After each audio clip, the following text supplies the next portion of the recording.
세상의 다스림은 그 존재를 모르는 것이고, 그 다음은 사람이 가까이 하며 칭송하는 것이고, 그 다음은 사람들이 두려워하는 것이고, 그 다음엔 사람들이 멸시하는 것이다. 그래서 이 전 시간에 무와 무심의 관계를 말씀을 드렸습니다. 사람들이 무엇을 이루었다, 그 자리에서 참 최고의 자리에 오른 사람들은 그것을 물론 자랑하는 사람도 있겠습니다만은 많은 사람들이 자랑을 하지 않습니다. 그것은 왜냐하면 자신은 때에 할 일을 하고 때때의 배움에 의해서 때때의 인연과에 의해서 오늘에 이르렀다고 말을 평상시의 화법으로 말을 하는 것이 보통이죠. 그러나 이제 지금은 또 이제 자기 PR 시대라 해가지고 자기를 좀 말하자면 많은 사람들에게 내놓으면서 상품화 시키고 또 본인이 지닌 것을 많이 자랑하려고 애쓰는 세상이 되었습니다. 그러나 그것도 허망한 일인 것은 누가 아무리 광고하고 떠들고 많이 알리려고 해도 사람의 관계에서는, 물건의 관계에서는 좀 가치가 있다 없다 판단을 바로 설 수가 있지만 사람의 관계에서는 꾸준히 지켜봐야 되잖아요. 그러니까 우리가 사람의 관계에서는 언행, 말과 행동이 일치하냐 하지 않느냐의 관계를 들여다봐야 됩니다. 스스럼 없이 자랑하는 사람들은 물론 남들에게 자랑할 거리가 있다면 문제는 달라지지만 자신이 지킬 수도 없는 말 하거나 엉뚱한 욕심에 쌓인 소리를 하거나 그럼 사람들은 누가 모르나요? 다 알아보죠. 그래서 오늘 소제목으로는 최고에 이른 자는 결코 자랑하지 않는다 하는 제목으로 말씀을 드리고, 제가 오래전에, 꽤 세월이 흘렀습니다. 오래전에 말하자면 내가 출가하기 전의 얘기니까 30년도 더 된 얘기죠. 이제 제가 어느 날은 무슨 일로 충청도, 즉 전라도에서 일을 보고 충청도로 올라오는 길에 또 아는 사람이, 지인이 또 충청도 그곳에 사시는 분이 있어서 한번 뵙고 가자 해서 이제 어느 충청도 한 마을을 지나는데, 우리가 이제 사람들이 모인다 그러면 대부분 시골에서는 이제 장날, 그때만 해도 이제 장날이라 그러면 지금이야 이제 장터가 많이 쇠락됐습니다만은 그때만 해도 많은 사람들이 장터에 모여서 말하자면 서로 이웃의 안부나 이런 것들을 묻던 시대고, 많은 사람들이 장날이면은 굳이 크게 할 일 없어도 그냥 장터 마당에 나가서 이제 좀 놀고 오는 그런 시대였죠. 오래된 좀 얘기인데. 그런데 이제 어느 한 곳을 지나가는데 거기는 특별하게 장이 서거나 그런 크게 이 번성하고 이름난 지역이 아니라서 무심코 지나치는데, 저도 이제 뭐가 필요해서 사람들이 많은 걸 보고 차에서 내려서 이제 궁금함에 이제 옆에 가게도 들려서 이렇게 물어봤더니 그 옆에 대장간에서 볼일을 보러 오는 사람들이 그렇게 인산인해를 이루고 있었습니다. 장날이 아닌데도, 물론 그것은 장은 서는 것이지만 아주 작게 서는, 말하자면 이제 읍단위 자그마한 장인데 장날이 아닌데도 사람들이 많이 모여 있어요. 그래서 궁금하잖아요. 그래서 이제 물어봤죠. 여기 왜 이렇게 사람들이 많이 모입니까? 그랬더니 거기에 모인 사람들은 지역적으로는 경기도나 서울이나 충청도나 강원도나 아니면 전라도 근교에까지도 이 대장간이 소문이 나서 그렇게 그 대장간에 사람들이 몰려든다고 합니다. 그래서 그 이유가 뭐냐? 사람들이 왜 특별하게 이 대장간에 몰려드는 이유가 뭐냐 했더니 그 대장장이의 그 기술, 쇠를 다루는 기술이 말하자면 다른 대장장이들과의 특별한 기술이 있어서 그렇다 그래요. 그래서 이제 좀 시간을 내서 이제 퍼즐로 앉아서 이제 물어보게 되고 사람들에게 물어보게 되니까 그 지역에 사는 그 나이 지긋하신 분이 이 대장장이의 그 말하자면 뭐랄까 기술을 쌓게 된 배경 그것을 말해 주는데 내가 깜짝 놀랐습니다. 그것은 우리나라가 일제 식민지 때에 많은 사람들이 징용으로 끌려가고 또 어떠한 이유에서든 일본인들은 우리나라들의 노동력을 착취해서 그들의 원하고자 하는 것을 말하자면 이루었죠. 그래서 이제 그 당시에 처음에는 일본이 끌어가던 전선이 그렇게 길지 않았지만은 나중에는 어떻게 돼요? 저 동남아의 저 아래까지도 다 하고 지금의 그 오스트레일리아까지도 필리핀을 지나서 저 인도네시아를 지나서 저 인도까지도 뻗치고 중국 일부 지역 다 뻗치고 점점 전선이 늘어나니까 일본에서는 어떻게 됐어요?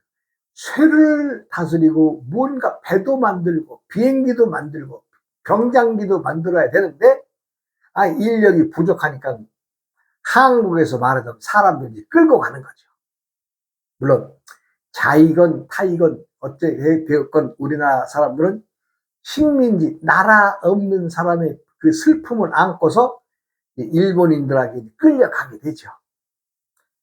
그래서 이제 이 대장장이의 아버지도 같이 아버지가 징용으로 끌려가는데 그때 15살 먹은 이 대장장이도 아버지와 함께 일본에 징용을 갑니다.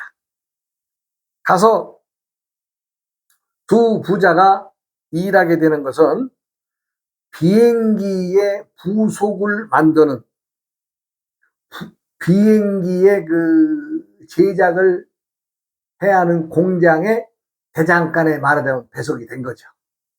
그래가지고 참 밤낮 없이 일하는데 그 아버지가 대장장이의 아버지는 알아차렸어요. 여기서 이 쇠를 다스리는 기술을 어떻게든지 내가 배워가야 되겠다. 이렇게 이제 마음을 먹게 됐죠. 그런데 그것이 녹록치가 않은 것은 이 사람들이 그 당시에 일본에서도 말하자면 그 군수품 중에서도 최고 상위품의 군수품을 만드는 대장간이니까 어떻게 있어요? 경비가 삼엄하죠. 네, 삼엄해요.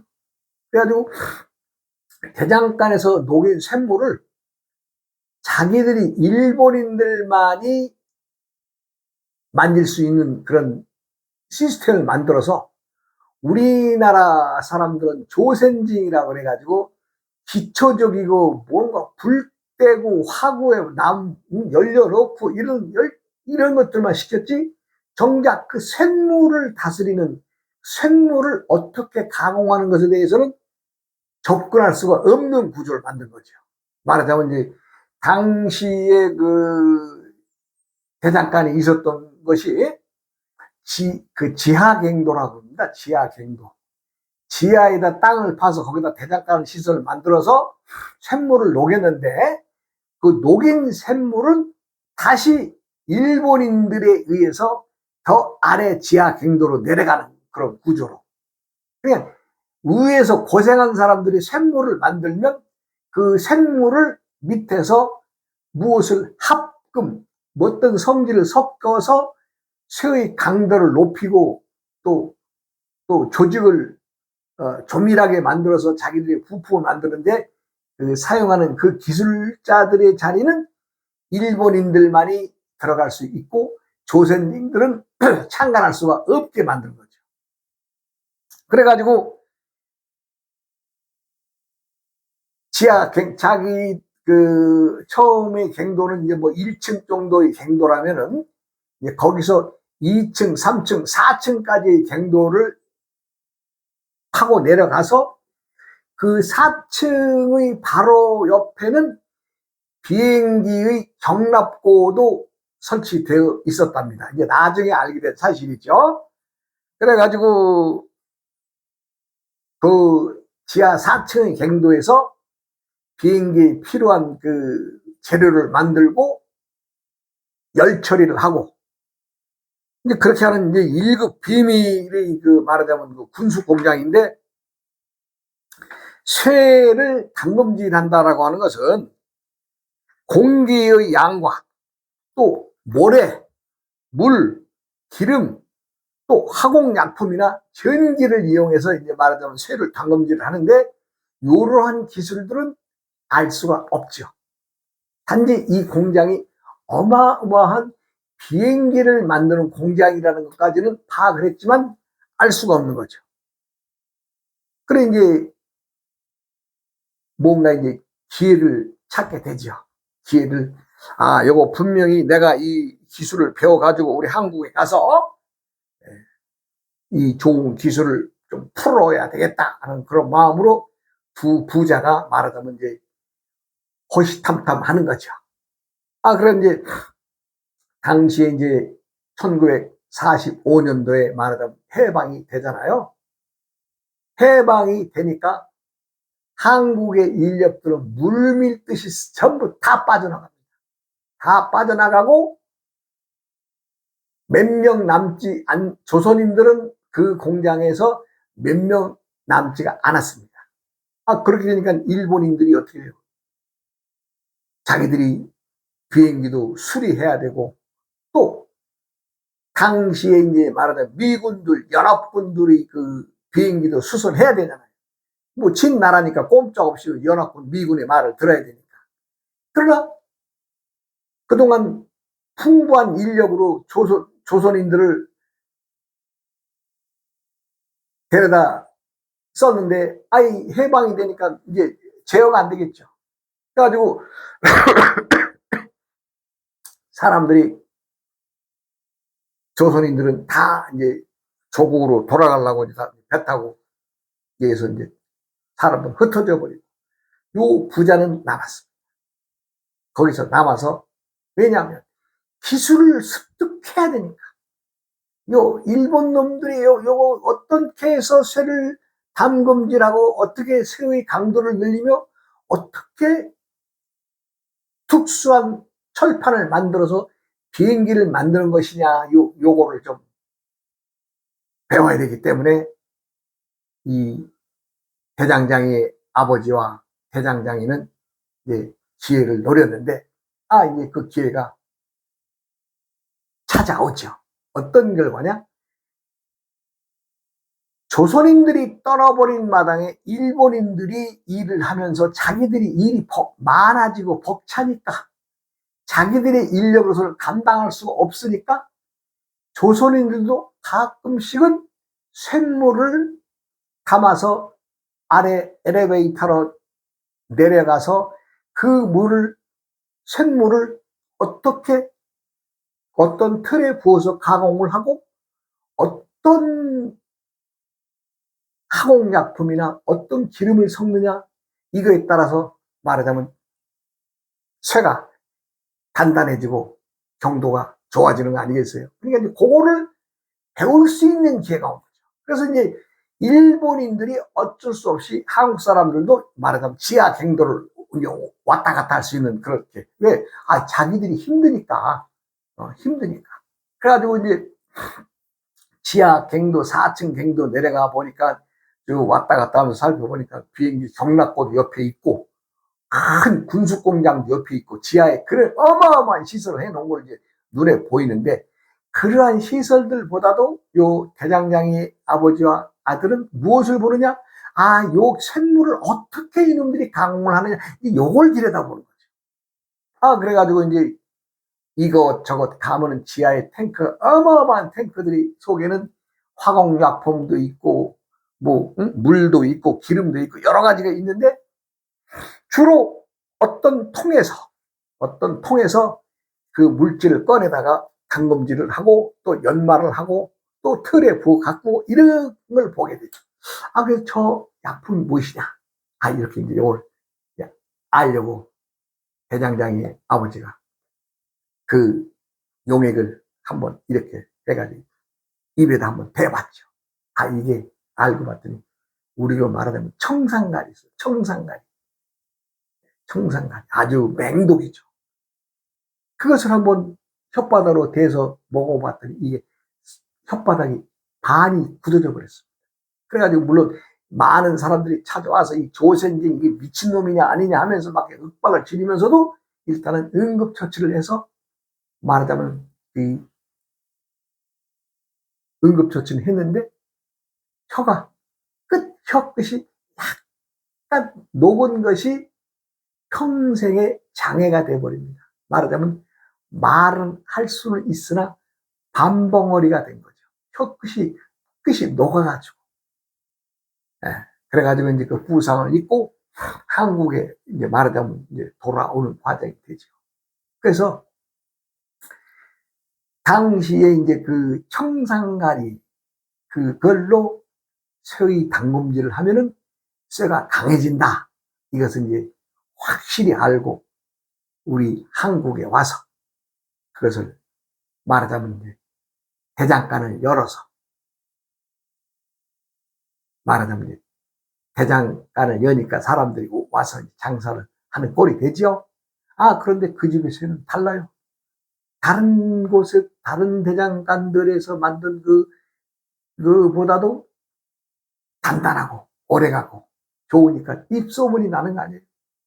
그러니까 그 많은 시골 사람들이 찾아와서 그 대장간을 찾는 거죠. 사실 그 대장장이 아버님이나 대장장이는 사실 비행기를 두들겨야 될 만큼의 실력을 지녔는데 한국에 와서는 누가 알아주나요? 당시 우리 한국에서는 비행기 비행기라는 것 자체가 생각이나 했어요? 할 수 없는 세상이죠.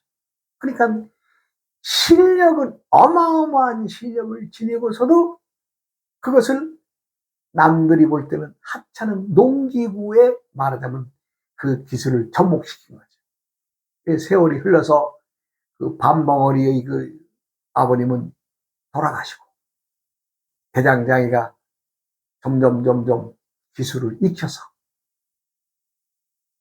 지금에 이르는 것을 알게 되죠. 사람들은 누구나 다 그 어떤 일을 할 때에 최고의 기술, 최고의 학문을 배우려고 노력할 것입니다. 그렇잖아요. 그래야 남들에게 또 그것을 인정받으면 또 배우면서는 학자 아니면 박사다, 공학 박사다, 문학 박사다, 여러 가지 박사들이 있죠. 그렇게 해서 최고봉에 오르기를 바라고 배우고 익히는 것인데 이 대장장이는 그걸 당시에는 최고의 장인이지만 누가 알아줬어요? 알아주지 않았죠. 하찮은 기술에 지나지 않는 것으로 치부했지만 실상을 들여다보면 그 대장장이가 지닌 기술은 당시로서는 비행기를 만들고 비행기를 띄울 수 있는 그런 철판의 강도나 모든 기술들을 익혔는데도 누가 알아주는 사람이 있어요. 그러나 자랑하지 않았죠. 자랑하지 않고 본인이 할 수 있는 것, 농기구. 그래서 많은 사람들이 써보니까 이건 낫을 써봐도 잘 무뎌지지 않고 호미를 써봐도 좋고 삽을 써봐도 좋고 그래서 사람들이 그 장터에 몰려서 그렇게 많은 사람들이 인산인해를 이루고 있는 것을 보았습니다. 물론 그분도 지금은 돌아가셨겠습니다만은 오래전의 일이지만은 누구라도 세상에 드러나는 것은 기술자는 기술로서 증명을 하고 학자는 학문으로서 드러내는 것을 그리고 드러내어야만이 본인이 최고라는 것을 인정받게 되는 거 아니겠어요? 세상에는 하찮은 것은 없습니다. 세상에는 모든 것이 다 귀합니다. 왜? 나도 귀하고 너도 귀한 것이 이 세상이 이루어가는 가장 근본의 원칙이고 근본의 얘기죠. 그 아버지가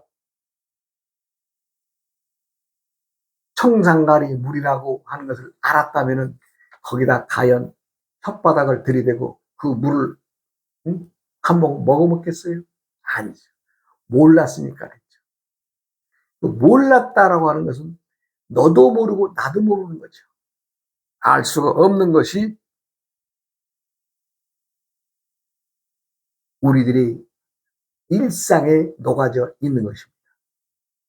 사실 일본이 쇠를 다루는 기술이 우리나라보다는 월등히 기술이 낮다고 세계가 인정하죠.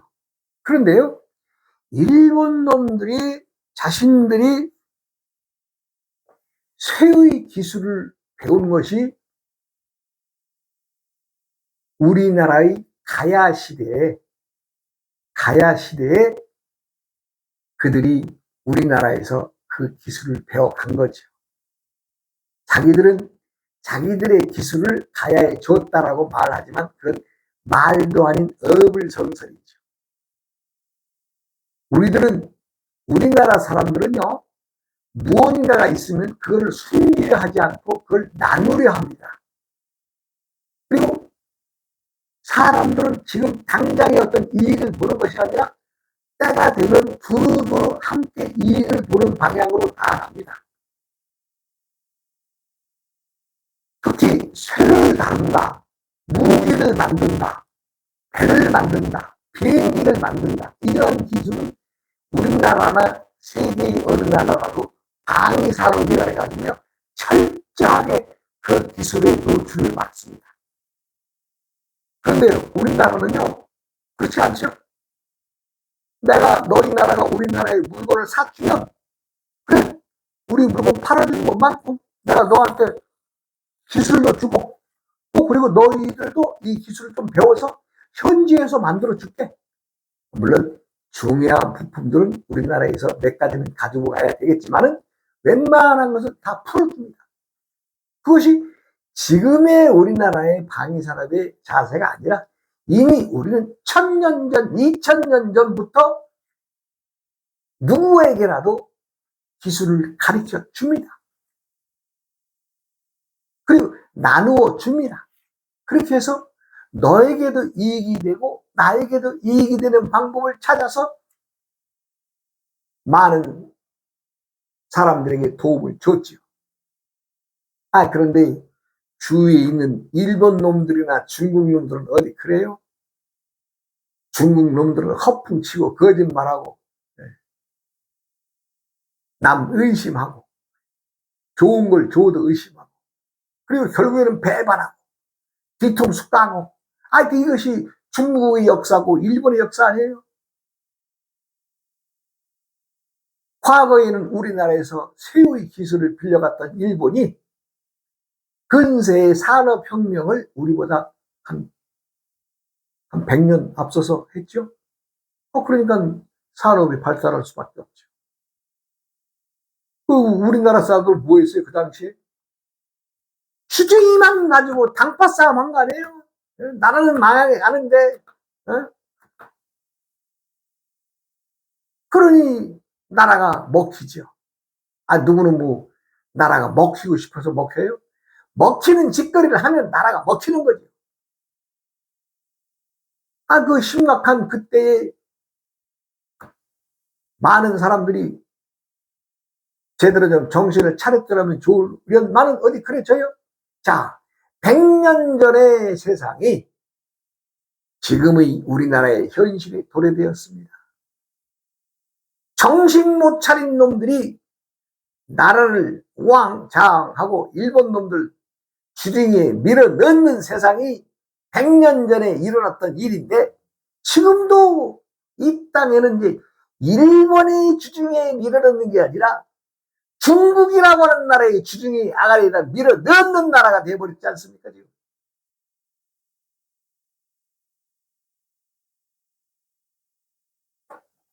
우리는 6.25의 전쟁을 기억합니다.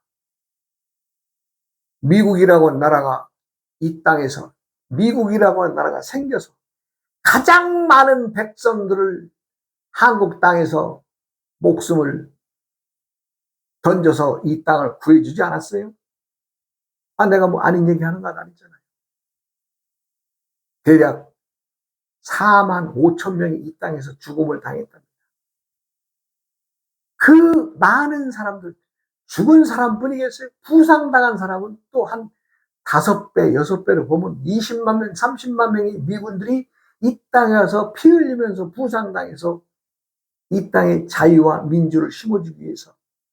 또 미국뿐이겠어요? 한 20여 개국의 나라들이 이 땅에 와서 피 흘린 그 피의 대가를 치른 것을 안다면은 감히 중국에 붙고 북한에 붙는 짓거리는 하지 않는 것이 최소한의 예의이고 최소한의 정치의 방어망이 돼야 될 텐데,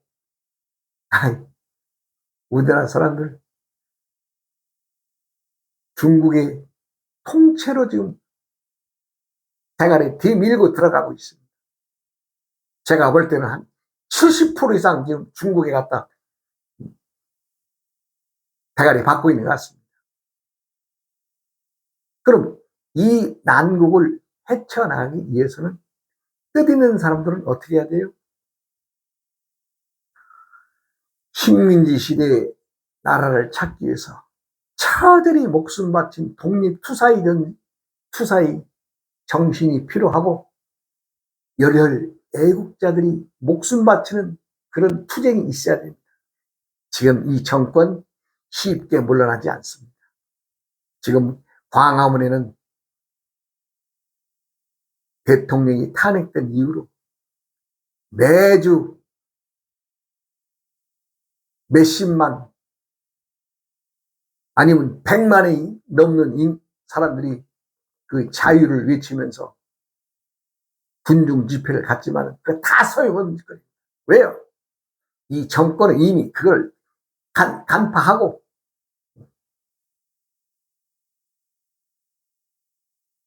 이미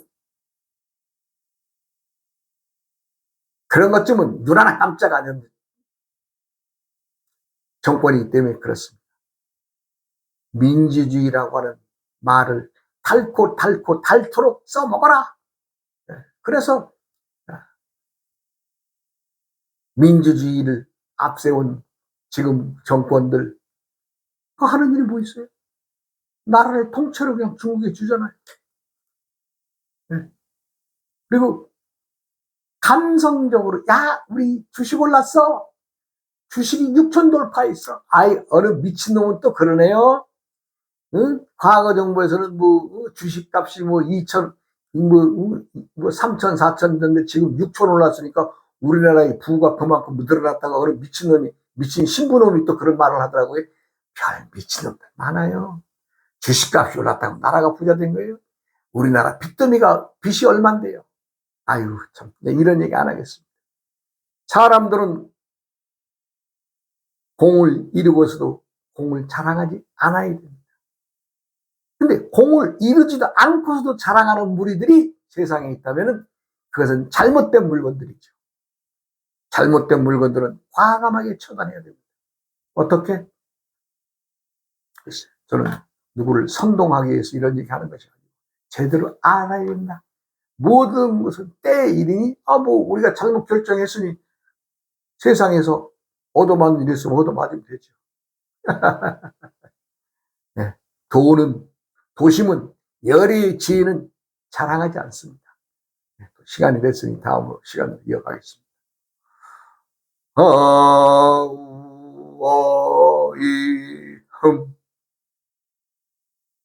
우이야 흠 우이야 흠 흠